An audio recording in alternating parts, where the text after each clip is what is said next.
Procurement Act 2023, Knowledge Drop Series for Suppliers, Part 3 of 3.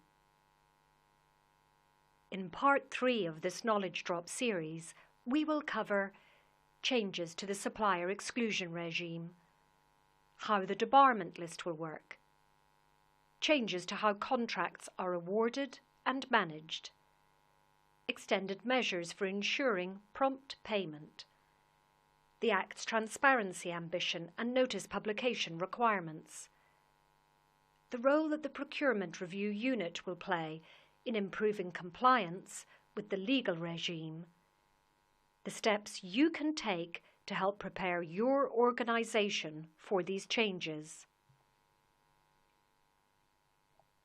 Exclusions.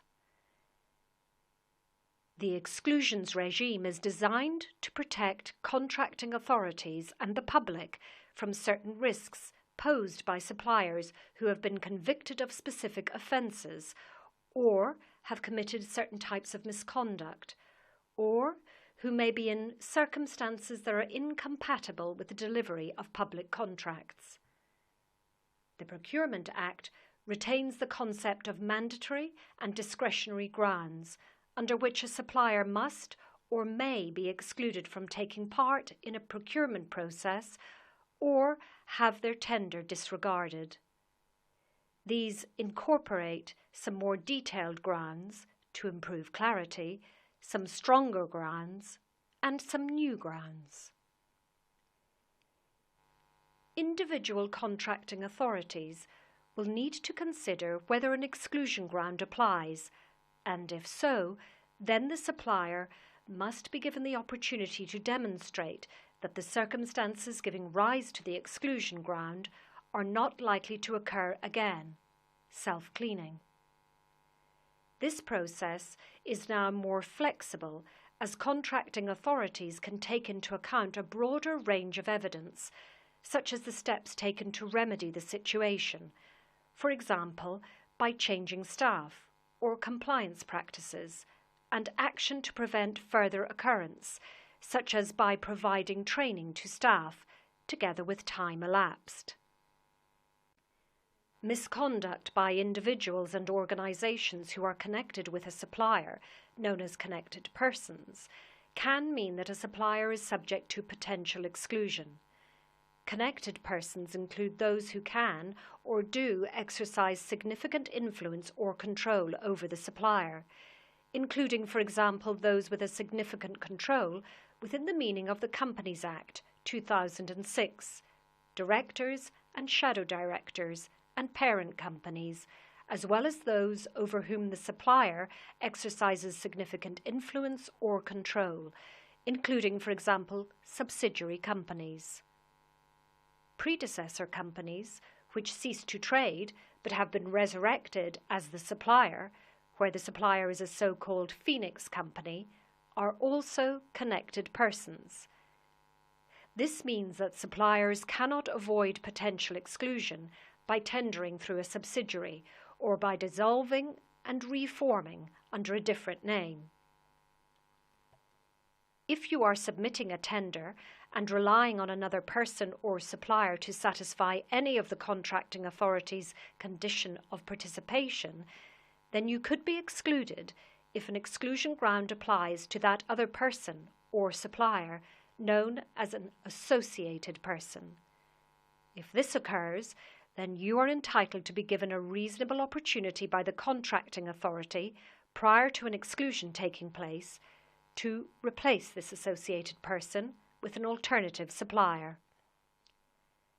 Contracting authorities must ask for information about subcontractors that you intend to use to deliver the contract and can consider whether the exclusion grounds apply in respect of any subcontractors. As with associated persons, you are entitled to be given a reasonable opportunity by the contracting authority prior to an exclusion taking place to replace a subcontractor with an alternative supplier. It is equally important to consider these provisions if you are acting as a named subcontractor for a supplier, as part of a procurement procedure. These provisions apply in the same way to overseas suppliers and their connected persons, associated persons, and subcontractors as to UK suppliers. Debarment. The Procurement Act includes a new provision for a debarment list of suppliers. The debarment list will set out very clearly which suppliers must and which suppliers may be excluded from procurements. A supplier can be added to the list by a Minister of the Crown if, following a debarment investigation, it is found that an exclusion ground applies and the supplier has not been able to produce sufficient self-cleaning evidence. Investigations can be undertaken by Ministers of the Crown, Welsh ministers, or a Northern Ireland department. Where the investigation is undertaken by a Minister of the Crown, it will be managed in most cases by the Procurement Review Unit in the Cabinet Office. Reports must be made of any investigation and, other than for national security reasons or to protect sensitive commercial information, must be provided to the supplier and published. The debarment list will be a published list of suppliers, and appearing on the list means that a contracting authority must, if you are subject to a ground for mandatory exclusion, or may, if you are subject to a discretionary exclusion, exclude you from their procurements. The list will be kept under review and amendments made where appropriate. Suppliers will be entitled to apply to have their name removed from the list at any time. Requests will only be considered if there has been a material change of circumstance, or the supplier can demonstrate new self-cleaning evidence. Example, where a conviction or ruling has been overturned, a director or beneficial owner has left their position, or where new processes have been put in place. Suppliers may also appeal against the decision to enter their name on the list, or against a failure to remove it following an application to do so. Any appeals against the decision should be made to the High Court in England, Wales and Northern Ireland, or the Court of Session in Scotland within the time period for bringing an appeal. You can also apply for the debarment decision to be temporarily suspended while an appeal is ongoing. The list will help contracting authorities to apply exclusion grounds consistently and navigate the mandatory and discretionary exclusions stage of their procurements, but it does not replace the exclusions regime, part of the procurement process. On the face of it, the changes around debarment may not seem advantageous for suppliers. However, the list is designed to ensure that public money is only given to suppliers that are fit and proper to deliver public contracts. If you are currently potentially losing out on opportunities to competitors who should have been excluded, then excluding them will be to your advantage, along with denying problematic suppliers the opportunity to win public contracts. You will also be able to view the debarment list when making decisions around your supply chain. A change in award procedures. As a supplier, you may notice a difference in the feedback you receive from a contracting authority if your tender is unsuccessful. Under the new rules, you will be provided with an assessment summary that details the outcome of the assessment of your tender against the award criteria, and also the winning supplier's assessment summary with commercially sensitive information redacted. This is designed to avoid after-the-event artificial comparisons, whilst still providing sufficient information that you can ascertain the relative advantages of your tender. Although contracting authorities are not obligated to do so, these assessment summaries may be accompanied by additional feedback and relevant information, which could be written or verbal and not necessarily linked to the award criteria. We believe this will help suppliers to understand why they missed out on the opportunity and identify areas they can improve on in the future. There is an additional step in the contract award process, requiring a contract award notice to be published after assessment summaries are issued, signalling the intent to award a contract. This will mark the beginning of an 8-working-day standstill period, previously 10 calendar days, that must be observed before a contract can be entered into.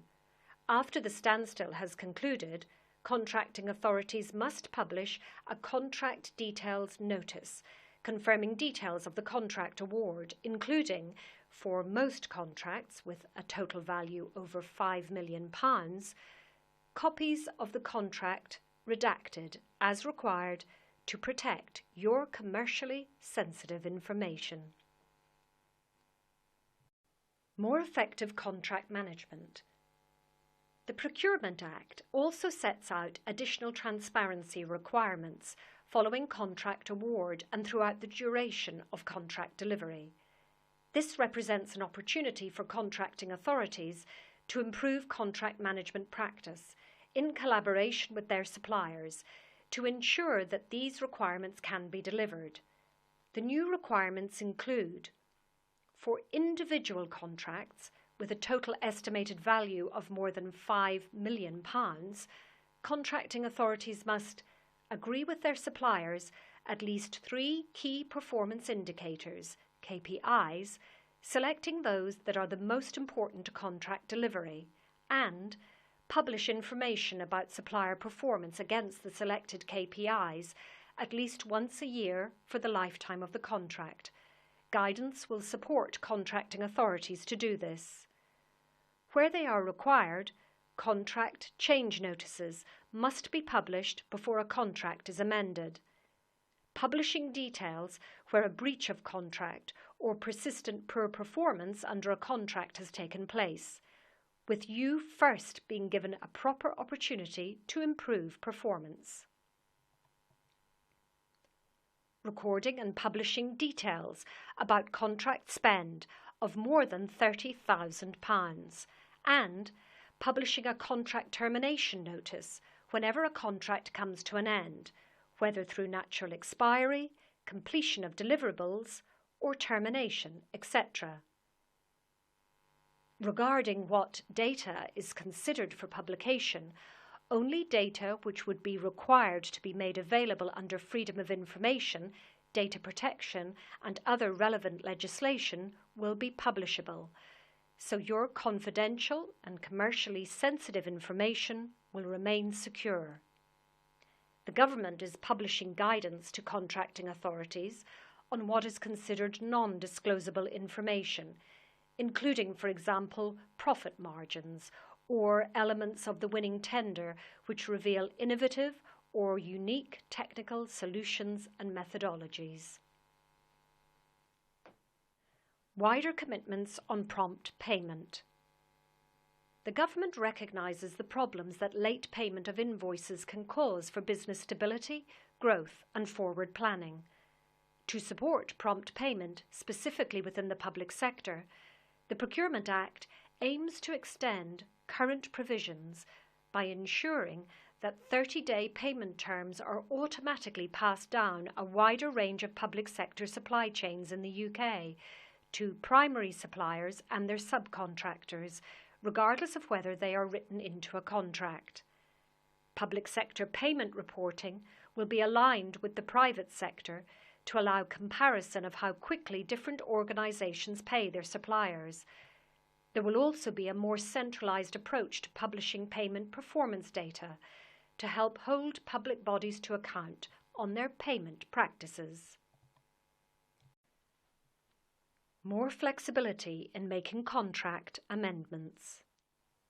The Procurement Act provides new grounds under which contracts can be amended, including to cover scenarios such as urgency and the protection of life, and to address complex risks that genuinely cannot be mitigated against in advance of a contract and in relation to defence and security contracts amended by defence authorities.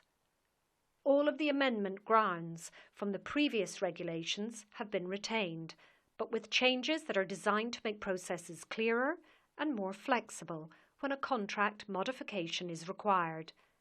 There are still strict rules about where contracts may be modified and when a new procurement will be required.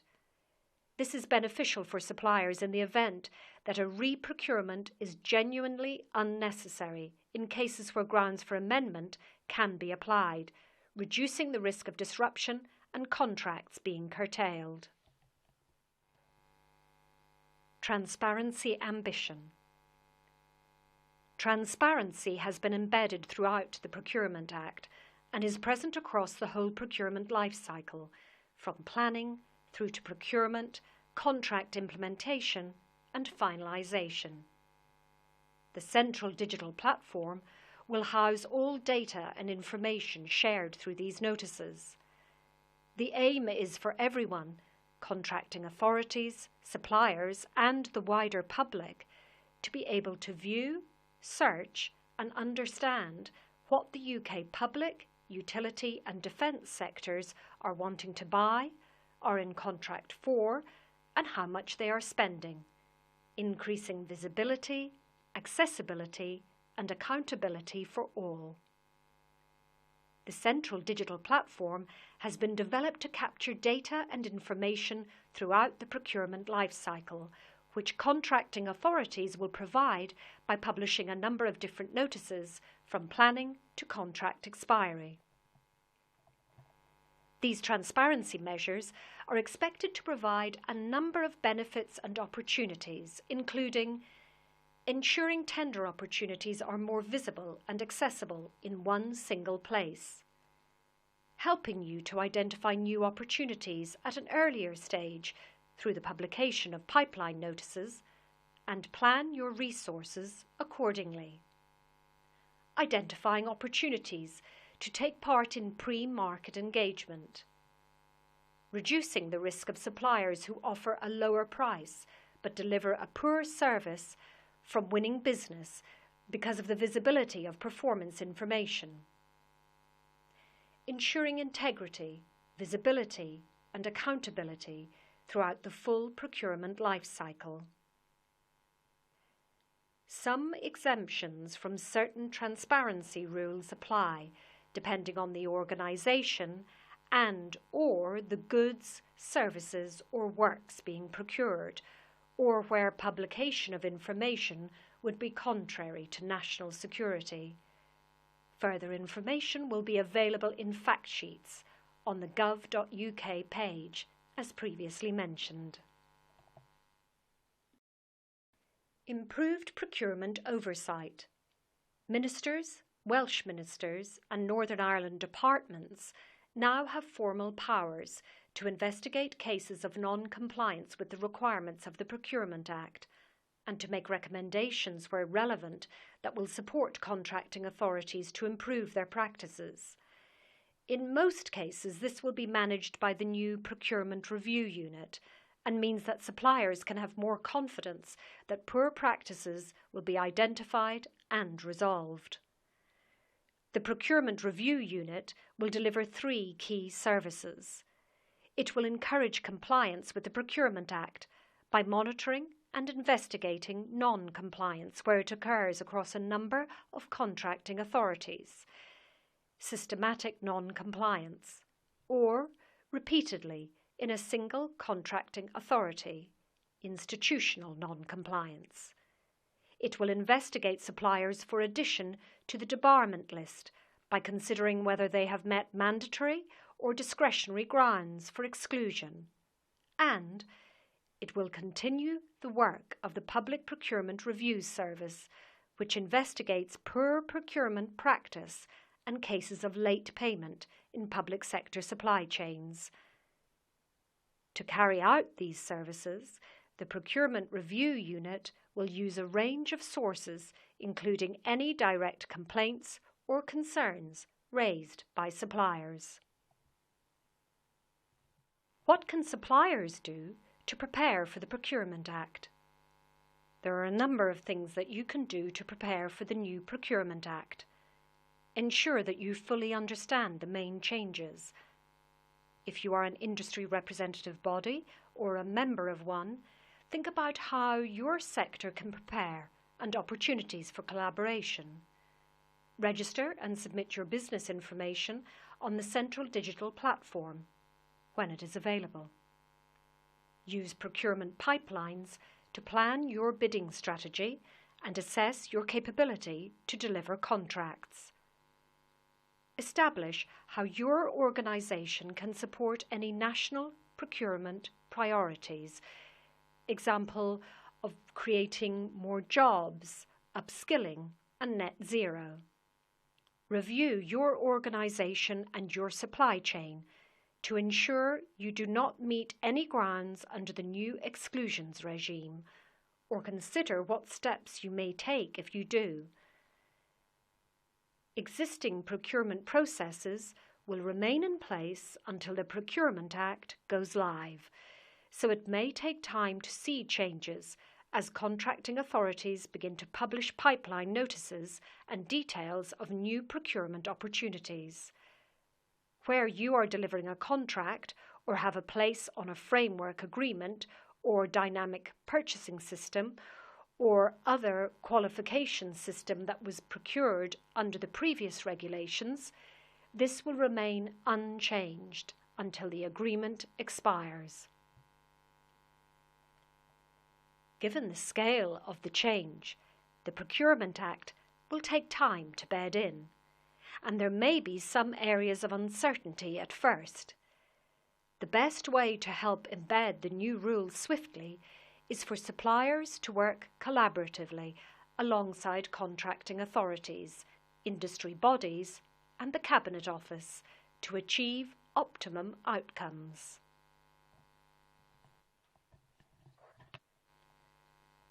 Conclusion. You should now understand key changes under the Procurement Act relating to changes to the supplier exclusion regime, how the debarment list will work, changes to how contracts are awarded and managed, wider commitments surrounding prompt payment, the Act's transparency ambition and notice publication requirements, the role that the Procurement Review Unit will play in improving compliance with the legal regime, the steps you can take to help prepare your organisation for these changes. The Procurement Act is only the start of achieving great outcomes for the public, defence and utilities sectors. The Procurement Act sets the framework, but it is effective commercial leadership, innovation and capable suppliers that will deliver those outcomes. We also need suppliers to be ready and willing to work with contracting authorities to get the best from the Procurement Act. We anticipate that you may have some additional questions. Further information can be found at the Transforming Public Procurement page at gov.uk. Thank you for taking the time to watch this Knowledge Drop series. We hope that you found it to be useful and informative, and you now understand the principal changes and benefits of the new Procurement Act. This material has been produced for the purpose of learning and development and does not constitute and should not be relied upon as legal advice. This material is accurate as at October 2023. Fact sheets for the following exemptions can be found on gov.uk. Concessions, light touch, defence and security, Northern Ireland, Wales, schools, utilities. End of animation.